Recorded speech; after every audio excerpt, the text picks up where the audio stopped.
Hi అండి, ఇవాళ వీడియోలో స్వీట్ పొటాటోని ఎలా బాయిల్ చేయాలో చూసేద్దాం.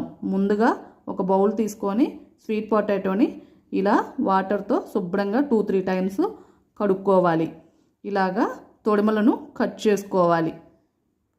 పెద్దగా ఉన్న స్వీట్ పొటాటోస్ని ఇలా 2 భాగాలుగా చేసి ఉంచుకోవాలి.